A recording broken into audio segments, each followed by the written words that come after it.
Hey guys, Hector here with my friend Amanda from Fox Tail Run Cosplay. So I finally have another cosplayer on, another experienced cosplayer, way more experienced than me because remember I've only been cosplaying for about 3 years. I'm still kind of new to it, but I still feel like it's not what I hoped for.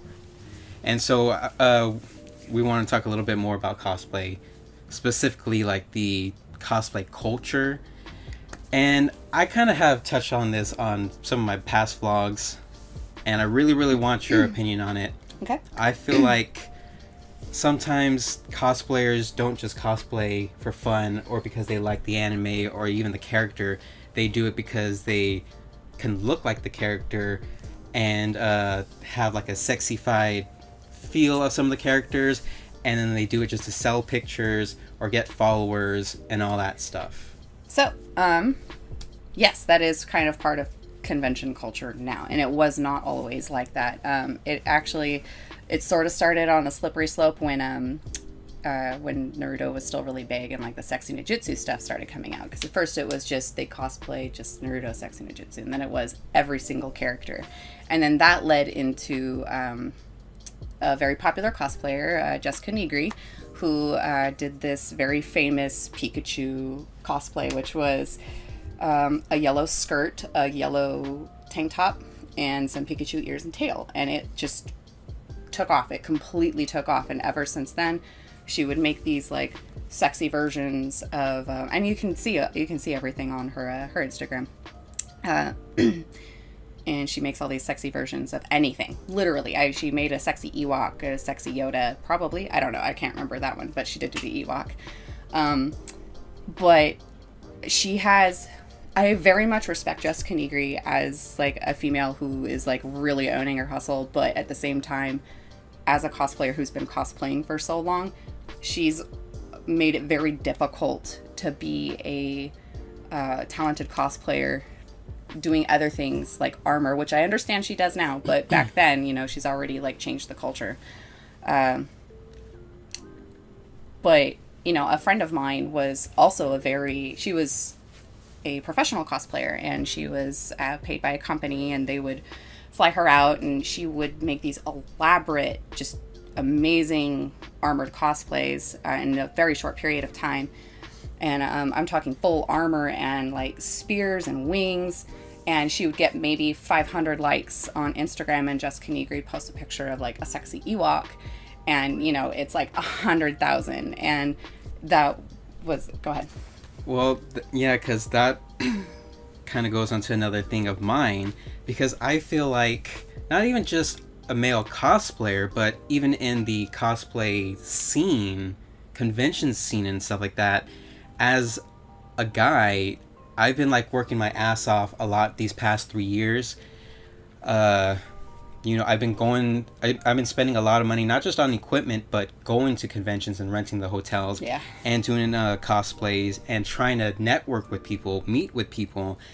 And then I had this one friend from Singapore who, a teenage girl who did some cosplays, and since she looked good, she had like a bajillion followers. Mm-hmm.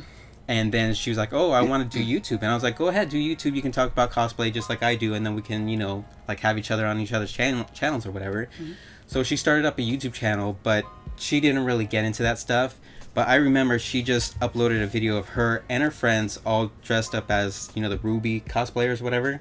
Oh, yeah. And all they were doing was like lip syncing to a song in the car. And she got more subscribers that one day than I did working over a year. Right. And when it goes into the cosplay part, that is something that my cosplay friend and I do talk about, is that there are a lot of amazing male cosplayers who barely even have 200 followers on Instagram. And they are, like, better than I could ever be. Like, even if I'm cosplay every single day till I'm 60, some of these male cosplayers have just amazing work, and they don't get recognized. They only get pulled in if they have like a certain body type that like a company needs them for, and it really is a shame. So long story short, she's a cute girl in cute little anime outfits. People love that shit. Know. And she was, you know, Singaporean or Chinese. Asian. Yeah. But it's not just cosplay, because I can understand also your point of view from a technical aspect. Like, you work really, really hard on costumes, and so you have really intricate cosplayers. But what about just the common cosplayers, the people who just want to go and have fun? Do you think they need to have Instagram channels? Do you think they need to do certain things? Do you think they need to dress as a sexier character?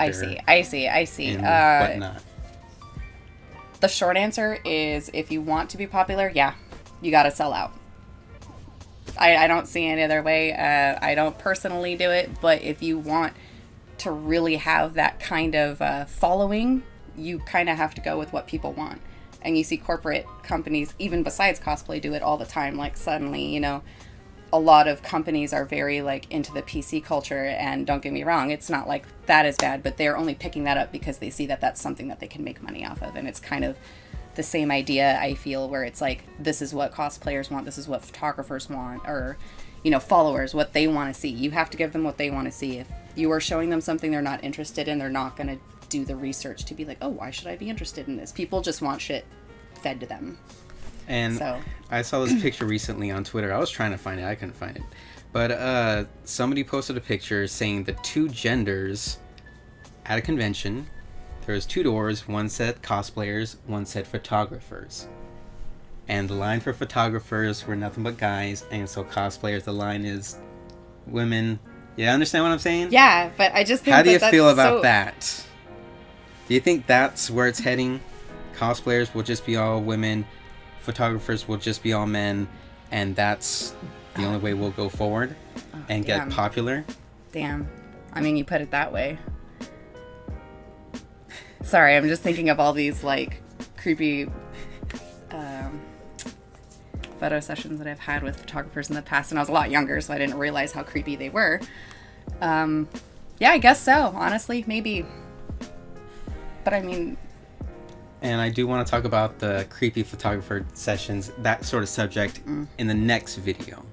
But for right now, I think we're good with this video. Feel free to leave a comment, you know, with your thoughts. You don't have to agree with us. And like this video if you liked it. And subscribe to my channel for more otaku related stuff. You know, sometimes we talk about cosplay and conventions, or sometimes we do anime figures or whatevs. See you guys there.